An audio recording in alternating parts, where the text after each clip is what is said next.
I walked into my girlfriend's apartment to surprise her with flowers and discovered detailed files documenting my entire life, my daily routines, and a step-by-step plan for making me fall in love with her. The woman I was planning to propose to didn't exist. She was a professional con artist who had been studying me for months before we accidentally met. For 8 months I had been dating a performance so perfect that I fell in love with a person who was never real. My name is Jake, and I want to tell you about the moment I discovered that the woman I had been in love with for 8 months was a completely different person than I thought, and how her betrayal taught me the difference between falling in love with someone and falling in love with a performance. It was a Thursday afternoon in March when I found myself standing outside Amanda's apartment building, holding a surprise bouquet of her favorite flowers, about to discover that everything I believed about our relationship was a lie. I had taken the afternoon off work to surprise her for our 8-month anniversary. Amanda had mentioned that morning that she was feeling stressed about a big presentation at her marketing job. So I thought showing up with flowers and her favorite takeout from the Thai place we discovered on our 3rd date would be the perfect way to cheer her up. What I discovered instead was that Amanda Chen, the woman I was planning to propose to, didn't exist. At 29, I thought I had finally found the one. Amanda was 26, beautiful, intelligent, and seemed to share all of my interests in a way that felt almost too good to be true. She loved the same obscure bands I did, quoted the same movies, and had read all the books that had shaped my worldview. We had met at a coffee shop near my apartment in January, when she accidentally bumped into me while carrying 2 large lattes, spilling coffee all over my laptop bag. "Oh my God, I'm so sorry," she had said, frantically trying to clean up the mess with napkins. "I'm usually not this clumsy, I swear. I was just distracted because I was listening to this amazing podcast about quantum physics and got completely absorbed." I had been listening to the exact same podcast that morning. "No worries at all," I told her, genuinely charmed by her enthusiasm. "Which episode? I think I know the one you mean." We ended up talking for 3 hours about science, philosophy, and our shared love of independent films. She was witty, thoughtful, and had this way of looking at me like everything I said was fascinating. When she gave me her number, I felt like I had won the lottery. Our first official date was at a small bookstore that hosted poetry readings on Tuesday nights. Amanda claimed to love poetry, and when the featured poet read a piece about urban loneliness, she leaned over and whispered, "This reminds me of that Bukowski quote about people being born alone and dying alone." It was my favorite Bukowski quote, one I had mentioned in passing during our coffee shop conversation. The early months of our relationship felt like a romantic comedy montage. We discovered that we both loved hiking, vintage vinyl records, and cooking elaborate meals together on Sunday afternoons. She introduced me to new authors and artists, and I shared my passion for photography with her. "I've never met anyone who understood me so completely," she told me after we had spent an entire Saturday exploring used bookstores and record shops. "It's like we were designed for each other." I felt exactly the same way. Amanda seemed to anticipate my thoughts and emotions in ways that felt almost supernatural. When I was stressed about work, she would show up with my favorite beer and suggest we watch one of the films I found comforting. When I mentioned wanting to try rock climbing, she surprised me with day passes to the local climbing gym. "Why did you know I was thinking about that?" I would ask. "I pay attention to the things you care about," she would say with that smile. That made me feel like the luckiest man alive. By our 6-month anniversary, I was completely in love. Amanda wasn't just my girlfriend, she was my best friend, my intellectual equal, and the person I wanted to build a future with. I had started looking at engagement rings, but there were small things that didn't quite add up, though I dismissed them at the time. Amanda never wanted me to pick her up at work, always preferring to meet me at restaurants or my apartment. She was vague about her family and claimed they lived across the country and weren't close. Her apartment was strangely impersonal, like a hotel room occupied by someone passing through. Most puzzling was how she seemed to have no life outside of our relationship. She never mentioned plans with friends, never got phone calls or texts from anyone else, and appeared to have no social media presence at all. "I prefer living in the real world," she explained when I asked why she wasn't on Instagram or Facebook. Social media feels so fake and performative. I admired what I thought was her authenticity and commitment to genuine human connection. The truth began to unravel on that. Thursday afternoon in March, when I decided to surprise her at her apartment. Had been there dozens of times, but always by invitation and usually in the evening. This time I wanted to catch her off guard and see the joy on her face when she realized I had taken time off work just to spend the afternoon with her. I knocked on her door for 5 minutes before using the spare key she had given me the month before. Amanda? I called out as I entered. It's Jake. I brought flowers and Thai food. The apartment was silent, but something felt different. The space looked exactly the same, but there was a quality to the silence that made me uneasy. I set the flowers and food on her kitchen counter and called out again. Still no response. That's when I noticed that her laptop was open on the coffee table, displaying what looked like a document or spreadsheet. Amanda was usually very private about her work, never leaving her computer open when I was around. Curiosity got the better of me, and I glanced at the screen. What I saw made no sense at first. It was a detailed document titled Jake Morrison, Profile and Preferences, and it contained information about me that read like a dating profile written by someone else. The document listed my favorite books, movies, and music. It included my work schedule, my hobbies, my political views, and even intimate details about my childhood and family relationships that I had shared with Amanda during our most personal conversations. But it also contained information I had never told her, details about my ex-girlfriends, my college grades, even my social security number. At the bottom of the document was a section labeled Engagement Strategy, with bullet points outlining how to maintain long-term interest and progress toward commitment. My hands were shaking as I scrolled through what appeared to be a manual for how to be the perfect girlfriend for Jake Morrison. I heard a key turning in the front door and quickly closed the laptop, my heart pounding as Amanda walked in carrying shopping bags. Jake, she said, and her surprise looked genuine. What are you doing here? I thought you were working today. I wanted to surprise you for our anniversary, I said, studying her face carefully. How was work? Oh, the usual. Meetings and presentations and corporate nonsense. She kissed me hello, and for the first time in 8 months, it felt like she was acting. Amanda, can I ask you something? Of course, anything. What's the name of your company again? She hesitated for just a moment, barely a second, but I caught it. Morrison Marketing Solutions. You know that. But I had never told her my last name was Morrison. I had introduced myself as Jake, and she had never asked for my full name. We had been dating for 8 months, and the subject had simply never come up naturally. Right, I said carefully. And your boss's name is? Another pause. Sarah Williams. I had never asked her about her boss before. That evening, after Amanda fell asleep beside me, I lay awake staring at the ceiling, replaying every conversation we had ever had. Details that had seemed like perfect compatibility now felt like calculated manipulation. The next morning, I called in sick to work and spent the day conducting an investigation that shattered my understanding of reality.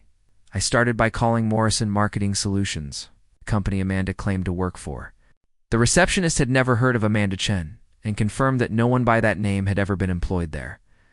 I drove to the address Amanda had given me as her workplace. It was a small accounting firm that had been in business for over 20 years. No one there had ever heard of Amanda Chen either, growing more desperate. I began searching online for any trace of the woman I thought I had been dating. Amanda Chen, age 26, marketing professional, nothing. No LinkedIn profile, no Facebook account. No digital footprint of any kind. It was as if she didn't exist outside of our relationship. That afternoon, I returned to her apartment, using the spare key she had given me. This time, I conducted a thorough search. What I found was evidence of the most elaborate deception I could have imagined, hidden in her bedroom. Closet was a filing cabinet filled with documents about me. There were printed copies of my social media posts going back 3 years, photographs of me taken from a distance that I had never seen before, and detailed notes about my daily routines and habits. There was also a folder labeled Background. Research that contained information about my family, my job, my friends, and my ex-girlfriends. Someone had compiled a comprehensive dossier on my entire life in another folder. I found what appeared to be a script, pages of conversation topics, responses to potential questions I might ask, and strategies for maintaining what the document called authentic emotional connection. The most chilling discovery was a calendar marking significant dates in our relationship with notes like, introduce hiking interest, mention Bukowski quote, and suggest rock climbing experiment. Every meaningful moment in our relationship had been planned and orchestrated. At the bottom of the filing cabinet was a folder that made my blood run cold.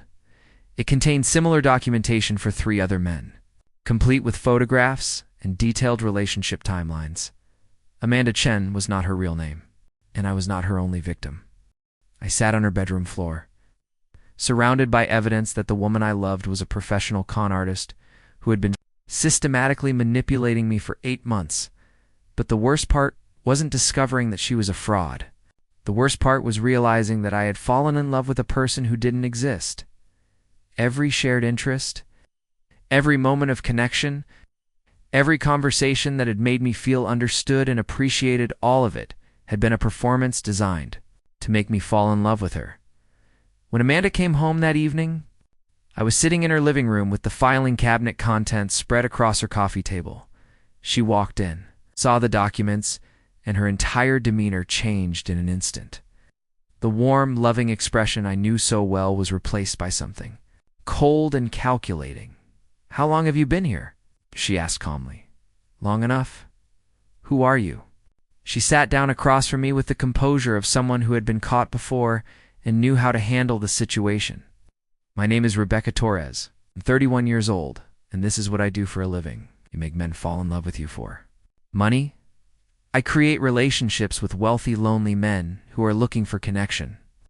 Usually the arrangement ends with a financial request, a business opportunity, a family emergency, something that requires a significant investment from someone who trusts me completely. But you never ask me for money? It's because you're different from my usual targets? You're not wealthy enough to make the traditional approach worthwhile. You are exactly the kind of man who would propose after 8 months and a wedding, would give me access to your credit, your assets, and your future earning potential." I stared at this woman who looked exactly like Amanda, but was speaking like a complete stranger. So everything was fake? Every conversation, every moment we shared? Not fake. Curated. I studied you for months before we accidentally met at that coffee shop. I learned your preferences, your vulnerabilities, and your emotional patterns. Then I created a version of myself that would be irresistible to you. Specifically, but why? Why go to such elaborate lengths? Because it works. Men fall in love with women who seem to understand them perfectly. You weren't in love with me, Jake. You were in love with yourself, reflected back through someone who appeared to share all of your interests and values. The cruelest part of her explanation was how much sense it made. I had been attracted to Amanda not because she challenged me or brought new perspectives to my life, but because she had seemed like the female version of myself. What about the other men? Are you running the same con on multiple people simultaneously? I was. But I've decided to focus exclusively on you for the past 3 months. You're the most promising long-term prospect I've had. She said this like she was discussing a business investment, which I suppose she was. Rebecca, do you feel anything real for me at all? I feel professional satisfaction when the performance goes well. I feel frustrated when you ask unexpected questions that require improvisation. But love? No, Jake. I don't feel love for you. Then why are you telling me the truth now? Why not continue the charade? Because you found the documentation, and attempting to maintain the deception would be more work than it's worth. It's time to cut my losses and move on to the next target. I looked at this woman who had the same face and voice as the person I thought I loved, but who was revealing herself to be someone completely different. How long have you been doing this? 8 years?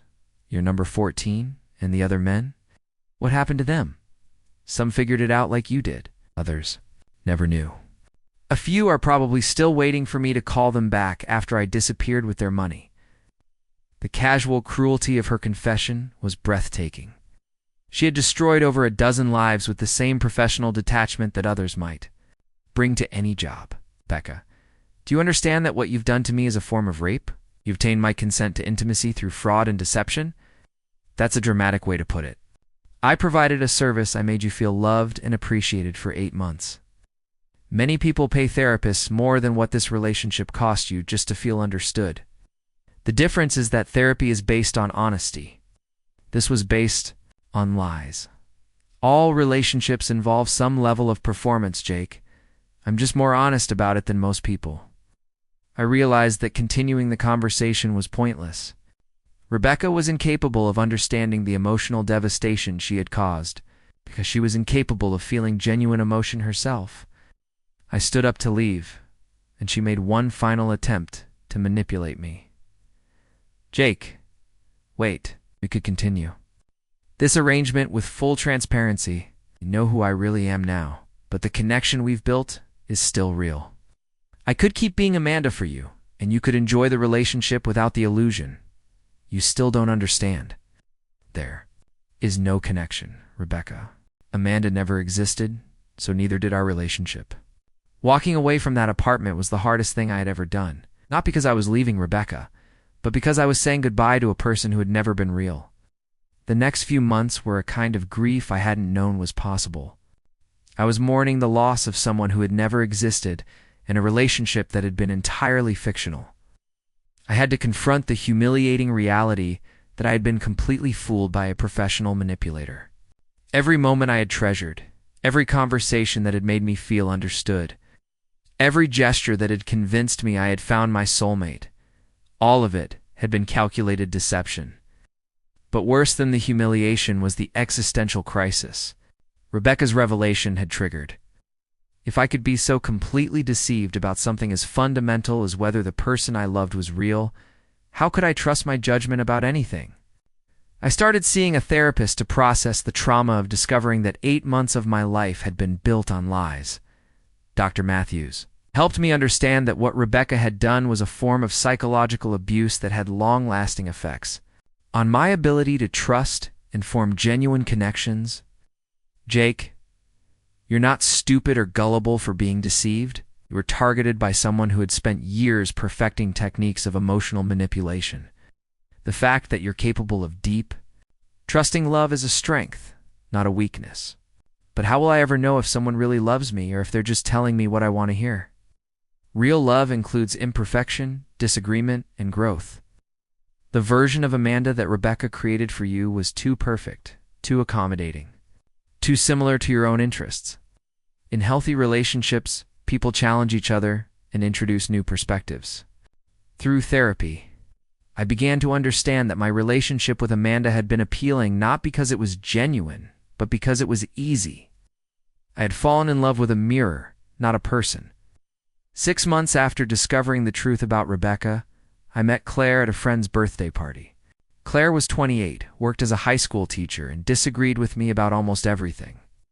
She thought my taste in music was pretentious, found my favorite movies boring, and had never read any of the books I considered essential. When I mentioned that I enjoyed hiking, she made a face and said she preferred staying indoors with air conditioning. Our first conversation was more of a friendly debate than the instant connection I had experienced with Amanda. Claire challenged my opinions, asked difficult questions, and seemed entirely uninterested in making me feel validated or understood. It was the most refreshing conversation I had had in months. You know, you're nothing like the women I usually date, I told her as the party was ending. Is that a good thing or a bad thing? Dating Claire was nothing like dating Amanda. We had to work to understand each other's perspectives, negotiate differences of opinion, and find common ground that wasn't immediately obvious. But the connection we built felt solid and real in a way that my relationship with the fictional Amanda never had. Claire's love for me was based on who I actually was, including the parts of my personality that weren't particularly lovable.